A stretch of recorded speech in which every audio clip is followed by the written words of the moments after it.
Hi knitters, welcome to episode 124 of the Knitty McPurly podcast.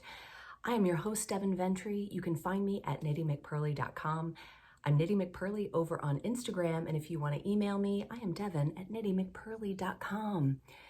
You guys, this day has been crazy. Happy 8th day of Easter. Whoop whoop. This day has been insane. I don't even know why. I don't even know. It's been kind of a weird week, but I'm very happy to be here. Very excited to be talking to you today. Once again, I got the allergies going, so bear with me. I have a lot of stuff to talk about today, so let's get right into it. First up is progress and shop news. So last week, I showed you my 33 shawl. This was the Lent Mystery Knit Along shawl that many people knit with me. And a lot of us are going to be twinsies. We're all going to have the same one. But if you did not join in on that and you would like to get that pattern, you can do that for 50% off. Now, I want to tell you before I get to that, if you bought a Lent calendar and you knit the Mystery Knit Along, there was a code that came with your kit that got you those clues for free. You can use that code to download the 33 pattern for free too. So when you bought the whole kit, you got everything. So go in there and go download that pattern before you forget, or make a note to do that so that you can knit it again if you want to. And you can always come back and do it later if you want, but the 33 pattern is up on my website and you can download that for free if you bought a Lent calendar. Everyone else, the shawl is 50% off right now. So if you are interested in knitting a shawl this spring, you can go grab that pattern for 50% off with the code 33, 23s shawl. 33 shawl will get you that pattern for 50% off. So that'll be for about a week. So if you are interested in knitting that shawl, it's essentially a rectangle. It's a long rectangle. It's like a scarf. I went into detail last week on how you can wear it if you knit it or you're interested in knitting it. It's a great spring, fall, winter, summer. It's a great shawl pattern if you like a rectangle shawl. This is the first time that I have designed a shawl in this shape, and I love it. It's extremely wearable. Some shawls are not wearable. I love a triangle, huge fan of the triangle, but some of them, you need 20 minutes in a mirror to figure out how to wear this thing. And so one thing I really liked about the 33 shawl pattern is that you can wear it like a scarf. It's not new. I showed last week the half bandit. That's my favorite because it looks fancy, but it's not. And it doesn't really go anyplace. You kind of just put it on and leave it and you don't have to worry about it. So for this shawl, you can use scraps or minis, or you could knit it all in one color. I think that would be amazing. It would be very meditative because it's garter and short rows and lace. And that would be amazing in all one color. You'd need a couple skeins, but pick a beautiful tonal hand dye. That would look amazing, I think. I don't think it would be as amazing in a flat color like you would get from a big store. I've seen people do this with shawls sometimes where they have some cascade yarn or something they got at the yarn store that was a good price, but the color is very flat. And flat color can be great when you're making a sweater. If you want something that's very uniform all around and you don't want to be changing out skeins, definitely use your flat color there. But when you're knitting a shawl, that is a great place to use your indie dyed yarn, your special skeins. And you can be creative with color if you feel comfortable doing that, or you can just get a couple skeins of the same color and, work it throughout, and all of the beautiful intricacies and things that make it special will come out, I think, in a shawl pattern. So that's the 33 shawl. I got that up this week. The next thing I want to talk about, this is what I'm kind of excited about. So I'm wearing my Faux Set right now. I wore this to Mass this morning, and can you see my yoga mat? I keep thinking it shows, and it doesn't. So I wore this to church today because it's warm out. It was 50 degrees at 6 o'clock in the morning, and now it's, 75. and I was prepping the podcast outside on the deck in the shade, and I was totally comfortable. So I have this dress on. This pattern, I forget what this is. I think she renamed this pattern, the lady who wrote it. I'll put a link below to this dress pattern if you're interested in sewing. I'm gonna talk about sewing today, you guys. I'm so excited.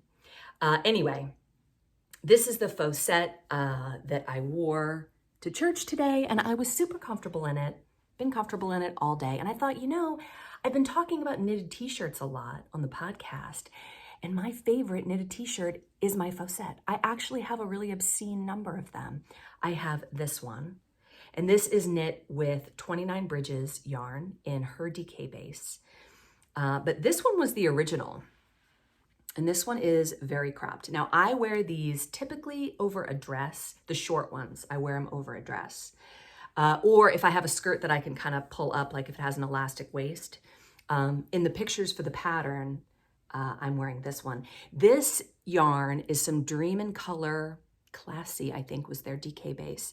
And this is all discontinued, but it's just so pretty, isn't it? I just love it. Fosette is so fun, you guys. Anyway, we're gonna do a knit along. Anyway, let me show you my Fosettes and then I'll tell you about the knit along. I'm very excited. Now, this one is actually my favorite. And this one is knit in a fingering weight yarn held together with mohair. Now, that doesn't quite get you DK gauge. It didn't for me. And so I went up a size also. So I normally knit myself the size 2 in my patterns because I'm a 36-inch bust, 35, 36, although it should be fixed now. It doesn't change like it used to, but I normally knit the size 2, and in this one I knit the size 3, and I just love this one. It's slightly longer. I forget which color it is. I think it's color B. This is color B. So if you want to knit the body longer, you do need more of color B. This one is a little bit longer, but it's not long enough to wear like by itself. Oh, we're still going. Okay. My battery is low, so I'm hoping I can get this whole podcast on. Probably I won't. I don't know. It's all going to be fine. Anyway, you can knit the Faux Set like this if you want to do a fingering weight held together with a mohair or a Surrey silk. And this I use scraps. And the reason I knit this one is because the Faux Set is so fun that I made this one. And this was I made mine during the COVID pandemic when I was like in quarantine before, back when we thought that this was going to kill us all. I was sick and I was in bed and I was watching movies and just knitting Faux Sets. So I made this one and I was waiting for the yarn for this one to come. And I was like, I can't wait. I got to make another one. So I got scraps in fingering weight and mohair and I made this one. And honestly, it's my favorite. So that's a good option too if you want to do it like that. And then I have a fourth one that a lovely knitter sent me, a lovely yarn dyer sent me the yarn to make this. This was all folded up in my drawer. So, and this one is full length and it's a little bit bigger. I think I might've made the 3rd size on this one too. It definitely looks bigger. But yeah, I wear these all the time. So I thought, let's have a knit along. How fun would that be? It's springtime. We all want to knit t-shirts. Let's just do it. So, and the thing about this pattern is there's a wee Faux Set pattern that is for newborns up to 10-year-olds. And then at that point, the adult size Faux Set pattern kicks in because the adult size Faux Set starts at a 30-inch bust. And that's your typical 12-year-old, probably. So you can knit a Faux Set for absolutely any woman out there. And all of the wee Faux Sets, every single one, and sizes 1 through 5 of the Faux Set pattern only use 1 skein of each color. So there's 3 colors, and they don't, you don't have to match them because they're 3 different colors. So if you have up to a 44-inch bust, which is most people, not everyone, but most people, you can knit a Faux Set in 1 color, 1 skein of each color.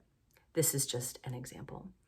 But now that is if you want to knit the regular Faux Set, which is like the one that I am wearing that you would wear, you know, over a dress or something high-waisted that you, or, you know, maybe you're 15 and we want to rock the midriff. That ship has sailed for me, but maybe that's you. Anyway, I thought, let's do this knit along. Let's go ahead and just put this stuff on sale, right? Why not? So all DK weight yarn, such as the ones that I just showed, or this one is not DK because I don't have this in stock right now, but all DK weight yarn is 20% off with the code Fosette Along 2023. You can get all Dubrovnik DK yarn, color of the month, minis, all Dubrovnik DK is 20% off through the end of May with the code Fosette Along 2023. And the reason I did that is because you can knit a faux set in a weekend. So I was like, I want the yarn to be on sale almost through the end of the knit along. Knit along is going to end on May 31st, which is 6 weeks. You could knit 6 faux sets in that time. It's plenty of time. So let's say you want to let this marinate for a little bit, and then you think, I'm going to pre-order yarn, and then you wait for it to come, and then you start it. That's plenty of time to finish before the deadline. So here's what the knit along is going to be. I made the codes the same. So the code to get 20% off is Fosette Along 2023. And the hashtag that we're going to use on Instagram is Fosette Along 2023. So by keeping it all the same, that kind of simplifies it. But I also have this on Instagram and I have a blog post about it. So if you forget, you can go look there and figure out what it is you're supposed to do. Use the hashtag Fosette Along 2023. And you can post progress pictures. So this is for people who want to knit a new faux set. Many of you already have a faux set, but if you're thinking, I kind of need another one, maybe you need 4 like me. That's kind of an obscene amount, but I really do wear all of these. If you want to knit another one, you can join in the knit along, use the hashtag, and if you want to post progress pictures, that's fine. But at the end, gosh, I'm a mess. At the end, May 31st, I will be choosing a prize, maybe a couple of prizes. We'll see how many finishers there are. But the people who have posted finished pictures of a faux set that they have just knit, not one that they knit a while ago, but a new faux set with the hashtag will be entered to win the prize. If you use Knitty McPurly yarn, you will be entered twice. So there's that. Can you tell I want you to buy my yarn? Come and buy my yarn, please. So I have lots of good combinations. Bosque, Morel, Black Forest Cake. The color of the month for April coordinates super well with Fontaine and Trinket. Oh, my husband is calling me. Hold on. Okay, that was my husband. We squared away lunch plans. It's all good. Don't worry. But yeah, there are lots of great combinations.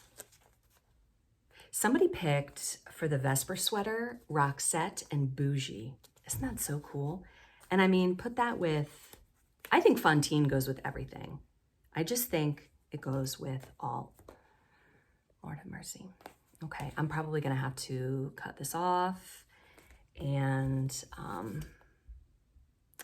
film again in a minute because my battery is low. Like I said, it's been a weird day. But anyway, a great thing to think about when picking colors for a faux set is a black, a gray, and a white. So a dark, like the Black Forest Cake would count as our black. A light, maybe the Bougie, would be our white. And then something, you know, that's a medium tone. And this is a great opportunity to use those variegated skeins. And you can use stash yarn too. I'm just showing you options. But normally 3 skeins of Knitty McPurly yarn would run you $84. But if you subtract 20% off of that, that's $16.80 saved. So it only costs you $67.20 to make the sweater.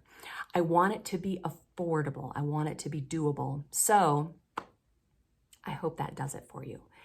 Again, the code is Fosette Along 2023. I also wanted to show you what I've been working on. I talked about that a little bit last time. And I've been pretty monogamous on my Shasta sweater design, which is not a pattern that's out yet if you're new to the podcast. Oh, I've just been working the body of this pretty much. But isn't it so great? I love it. And I was worried when I ripped out the third row of rainbows, I was worried that it was not going to feel like enough rainbows, but it totally does. And there will be more on the bottom and there will be more at the cuffs. So we're going to rainbow this thing right up. And if you're a person that doesn't want rainbows around the middle, or you don't want to work it in a small circumference, like around your wrist, you can just leave that out and just knit it in your main color if you want. But yeah, so this is my Shasta sweater. It's a design that will be coming out probably early fall, late summer. So that is fun. Super, super fun. Okay, one thing I wanted to say is that I have been really wanting to sew lately. And not when I first started the podcast, about, in the middle chunk of the podcast, I used to have a section on sewing because I was sewing a lot. But since I got better from cancer, I just haven't been sewing at all because I really didn't have time. And I just wasn't interested. Like I just kind of lost interest for a while. But lately, I've just been feeling like I want to sew. And I've mentioned it a few times on the podcast. Thinking about sewing, and I have been amassing the patterns that I want to make and going through my fabric stash and deciding what I want to make. And I went to visit my stepmother-in-law yesterday because she's not very well and she had a fall and she broke a couple ribs.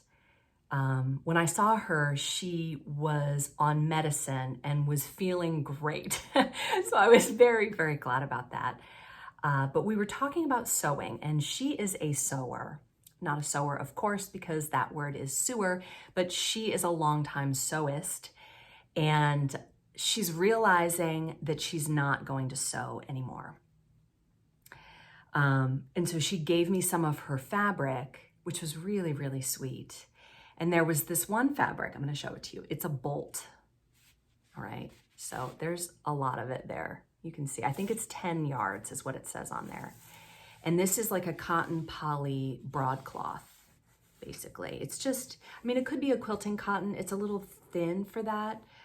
But she loved it. And I could tell when she gave it to me that she loved it and that it was hard for her to give it away, but she knew she wasn't going to use it. And so I was like, well, I need to make her something with it. And I think that she would really appreciate that. And I think she would wear it. So I can't actually remember what this is called, this pattern. I have two of them. Isn't this pretty? I've worn this on the podcast before. I have this one and this one. This is no, it's not Nanny Eero, but it's a double gauze. And this is a fabric that I got from that amazing sewing store in Alexandria, Old Town Alexandria. But this is just such a pretty top. It's got elastic and a ruffle, and in the back it has a tie. And I thought, how great would it be if I could make her one of those out of this? So that's my plan. And so I don't have a lot of free time. And I was like, how am I going to sew? Like, that's just not going to work. But then I thought, what about Sundays? Maybe I could sew on Sundays because I've got Mass and I have the podcast and we have sourdough eating. But I do have a little bit of time where I could potentially do a little sewing. And I thought it would be fun if I sewed in such a way where it was mindful and slow. I kind of love that idea. That's been a trend in the sewing community for a while, this mindful sewing, where we're not rushing to get the project done, but we are, understand it. You go in with the mentality of, if this thing I'm making takes me 3 weeks, that's fine. I'm just gonna go in there and sew a few seams when I can. I'm going to really enjoy it. So I thought the first thing that I would make is one of those tops. And again, I can't remember it, but I'll look it up and I will link it below, just like the dress. So yeah, I thought that would be really fun. Okay, topic of the week. Finally, we are going to talk about tatting. This is really interesting. I just heard about tatting. One of you lovely podcast watchers left me a comment mentioning it, and I thought, what on earth is that? I've never even heard of it. Tatting is a way of making lace. And I thought that this was like some really old thing that had been around forever and ever, but it's not. So listen, here's what tatting is. And I'll put up some pictures as I go just to illustrate what I'm talking about. Tatting is a technique for handcrafting a particularly durable lace from a series of knots and loops. Tatting can be used to make lace edging, as well as doilies, collars, and accessories such as earrings and necklaces and other decorative pieces. The lace is formed by a pattern of rings and chains formed from a series of cow hitch or half hitch knots called double stitches over a core thread. Gaps can be left between the stitches to form picots, which are used for practical construction as well as decorative effect. That sounds like holes, that you would use the holes to either make it decorative or just, be a hole. In German, tatting is usually known by the Italian-derived word occhi, or I'm going to butcher these other language words. If you are German or Italian, I apologize. Or Schiffchenarbeit, which means work, I heard Arbeit in there, work of the little boat, referring to the boat-shaped shuttle, such as this one here. A shuttle is often used in tatting, although you do not have to use a shuttle. Now, in Italian, I'm totally going to butcher this one. Tatting is called chiacchierino, which means chatty. Interesting. I don't know if that's because you talk while you're doing it or if it makes a noise. I'm not sure why that is. Tatting is typically done with the shuttle. That is the earliest method of creating tatted lace. A tatting shuttle facilitates tatting by holding a length of wound thread and guiding it through loops to make the requisite knots. Historically, it was a metal or ivory pointed oval shape of less than 3 inches, but they can come in a variety of shapes and materials. Shuttles often have a point or a hook, that seems like a big difference to me, on one end to aid in the construction of the lace. Antique shuttles and unique shuttles have become sought after by collectors, even those who do not tat. So that's interesting. And I imagine that it's because it's not that old that you find more of these things. They're still old. They're still maybe 200 years old, but it's not that old. I don't know. That's interesting that even people who don't tat collect these things. To make the lace, the tatter wraps the thread around one hand and manipulates the shuttle with the other hand. No tools other than the thread, the hands, and the shuttle are used, though a crochet hook can be used if the shuttle does not have a hook. Now, and I learned through my reading, I'm not going to go into it too much, but there's a whole nother thing called crow tatting, where it's like a combination of crochet and tatting. And I'm talking about this like I know what it is, but I don't. But if the shuttle has a hook, I don't know. Maybe use another one. I don't know. You can also tat with just a needle,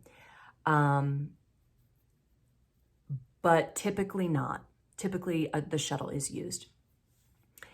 So there's kind of conflicting information. Some information say the earliest evidence for needle tatting is from April of 1917 in an article published in the Modern Priscilla.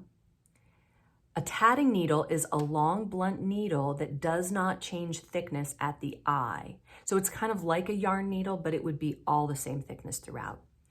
And the needle used must match the thickness of the thread. Interesting. So Florence Hartley refers in the Ladies' Handbook of Fancy and Ornamental Work from 1859. Oh my gosh, that would be really cool to see. To the use of the tatting needle, so it must have originated earlier than 1917. Although if the shuttle has either a needle or a hook, I guess I don't understand. I don't understand why it's a needle or a hook and why sometimes you use a needle and sometimes you use a hook. I don't know. So in the late 20th century, tatting needles became commercially available in a variety of sizes, from fingering yarn down to size 80 tatting thread. So this got popular toward the end of the 20th century. I'm gonna take a wild guess and say the 70s, probably, right? Macrame, the granny square, crochet blankets, like all that stuff was really in style then. So I'm guessing that my lovely commenter who commented wanted to learn how to tat for something that happened in the 70s. Am I right? I don't know, I'm just guessing. So historically, tatting may have developed from netting and decorative rope work used by sailors and fishermen who would put together motifs for their girlfriends and wives at home. Decorative rope work employed on ships includes techniques that are very similar to tatting. And I wonder about macrame or weaving, because this knot that it uses, this called it a half hitch knot. I've seen that in weaving, but my story today uses a different word for this knot. I'm not even sure if it's the same knot. She talks about it being slip knots, so I don't know. Decorative rope work is very similar to tatting. A good description of this can be found in the book Knots, Splices, and Fancy Work. Now, I looked that book up because I didn't know if that was some old out of print book from, Victorian era or what that was.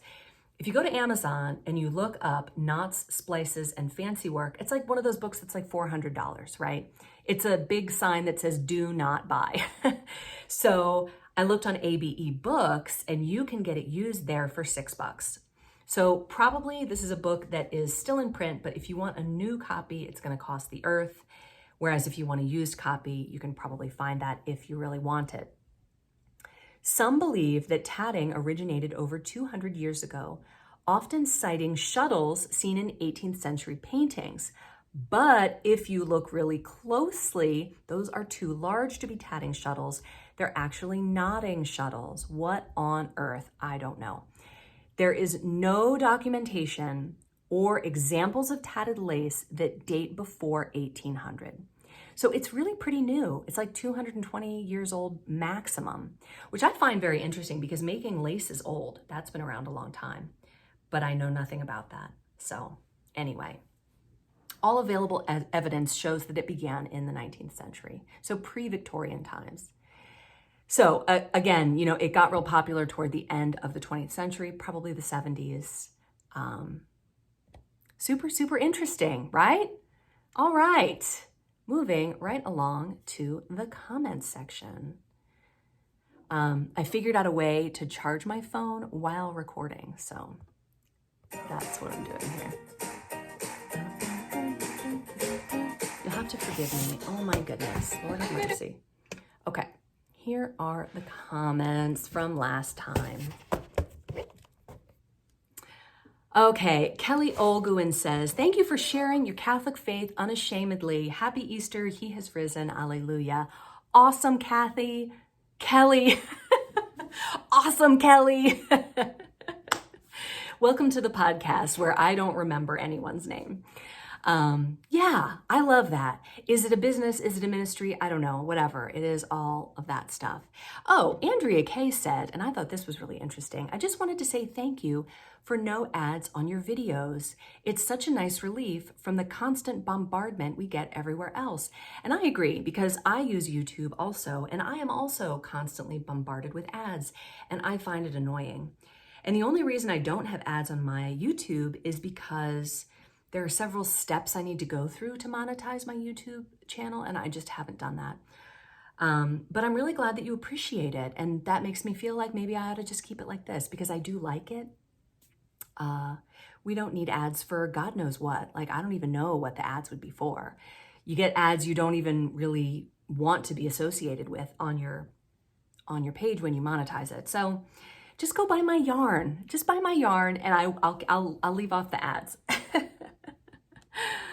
Oh gosh. Okay, Jack Hopkins says, I love your idea to sew mohair to the label and then use that to attach it to the sweater.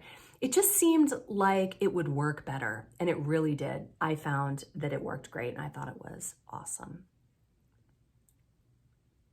The Selfish Knitter says, 5 a.m. mass, inconceivable. My handsome, amazing, intelligent boyfriend baked a beautiful loaf of sourdough this morning. I hope I fully appreciated it. He didn't take it out of my hands, so I must have been adequately appreciative. I'm such a lucky girl. That's awesome. Yes, we were able to allow the grandparents to eat the sourdough last week on Easter. I did not have to, wrench it from anyone's hands. They were adequately appreciative. They gushed appropriately, and it was great. Oh gosh, awesome. Devin, your podcasts are so full of joy. Thank you, Jean Burby. I appreciate that. I really look forward to them. Thank you. Have a blessed week. You too. Oh, the frogs are so cute. Thank you, Ruth Ann Bull. Ruth Ann. That is awesome. Oh, Baker Street Knits says, it must have been the Sunday for unzipped dresses. I wore one I don't wear often, and it's got 2 little buttons at the neck, which I was very focused on trying to button. And in the rush to get out the door to get to the service on time, I forgot that it has a side zipper too. Good thing is I wrapped my shawl around my upper body so I was completely covered, but I didn't realize it until I got home. Oh man. So the dress that I wore last week, my airplane dress, since then I have completely pulled the zipper out and I ordered a new zipper because that seam where it would zip up to the seam and then it wouldn't go any further and I'd have everybody in the family trying to push the zipper up, it just wrecked the zipper. Like the teeth were all at that point. So I pulled the whole zipper out, gonna put a new zipper in because I love that dress. It's from ModCloth from, I don't know, like 10 years ago. And I just love it. It's such a pretty dress. So I'm excited to have a new zipper in there that will work better and that I won't have to fuss about. And that's another thing for me to sew. Shauna Stitches says, I think your Lent shawl came out so pretty. I love the lace section that is light in color. It reminds me of birch trees. I think I'd like to knit it someday, but maybe not scrappy. I think that would be amazing. That's the 33 shawl that's available for 50% off on my website right now in case you're interested. You could knit it all in one color and that would be amazing. Oh, that's nice. So many nice comments, so many happy Easter comments. He has risen indeed. Happy Easter. Awesome. Thank you so much, everyone, for these wonderful comments. So in preparing the podcast, I thought it took me a lot longer to prepare the podcast today than it normally does. So let's jump right into knitting fantasies. And I'm going to recommend 2 patterns that you may have seen before or heard about at some point. And that is the 33 shawl, which is 50% off, or a faux set. And you can join in on the faux set knit along, the faux set along. What else do we need, right? This is great. Do it up. All right. This podcast has been weird. My day has been weird. I'm excited about sewing and it's been weird. Anyway, so here's what happened. Today, so here's what happened comes from a lovely knitter named Mona or Mana. I'm not sure. Mona or Mana. Hi, Mona or Mana. Thank you so much, Mona, for sending in your wonderful story. I love it. Mona is great. She emails me all the time. We talk like on a daily basis, and she is just so sweet. She tested Vesper, and she's testing my gilded sweater, and she's a wonderful, wonderful knitter, and apparently knows about tatting because she sent me this story. She said, I just wanted to give you a quick story about my grandfather and tatting. I learned to tat from him when I was 8. He was trying to teach my grandma how to tat because she wanted to try what he was doing and learn a new skill because she loved crochet. So grandma's a crocheter, grandpa's a tatter, and this is the story of that. So, well, to make a long story short, his statement to her was, Martha, go back to your crochet because you're tying square knots. So that being said, tatting is slip knots with a shuttle. So are slip knots, when I think of a slip knot and a half hitch knot, are those the same? I don't know. If you've never seen a shuttle for tatting, it looks like a shuttle for tying fishnets. Interesting, the connection between the shuttle and the fisherman and all of that comes together. They're small. They easily fit in the palm of your hand and anybody can learn to do it. One hand holds the shuttle between your thumb and index finger, and the other hand holds the string in an open area so you can glide the shuttle over and under that string, I guess. Most tatting that I have seen done and that I've made is used for table scarves, dresser scarves, or around hankies. I think she means like a runner, you know, like a runner that would go on a dresser or a table. Lately, I've seen a lot of earrings made with tatting. It's a lot of fun, and I would ask anybody to give it a try. When I was going to college, I was asked to come up with a task to teach to the class. Since we were teachers and we were just as confused as our students that may be learning a new subject or process, she had to teach this skill, something that would be new to everyone in the class. So I bought 20 shuttles and an oversized clear shuttle. So I guess she could show it and you could see the inner workings of it. And I stood at the top of the class, wrapped the yarn around my fingers, and proceeded to tat and talk as quickly as I could. Going back now to those teachers, I had to go step by step on how to hold the shuttle and how to hold the string, how to take out square knots and how to actually make slip knots, as well as connecting one piece of tatting to the next as you go. Tatting is made in a long string, so you could put it on a dresser scarf or a hanky. It's a lot of fun. We had a lot of laughs. She says you can carry it in your purse, so it's like knitting in that way. It's portable. You can carry it around with you. It doesn't take up very much space. And she said, I will enclose a picture of a shuttle, and this is the picture that she sent me. So it sounds like a lot of fun. I don't know. I don't know. I don't know if I would be interested in making it. It sounds like you're using very fine thread, and I don't know. I'm not really sure of the process, but I think the most interesting thing that I learned today is how recent a phenomenon it is. Like, how was lace made before this? I feel like tatting was like, it was like the newfangled way of making lace. Maybe there was no shuttle that you had to, I don't know. I don't know much about making lace unless it's knitted. So, all right. Thank you so much for joining me, you guys. I hope you have a wonderful Sunday and happy spring and enjoy your knitting. I hope you can make it out on the porch and there aren't too many mosquitoes.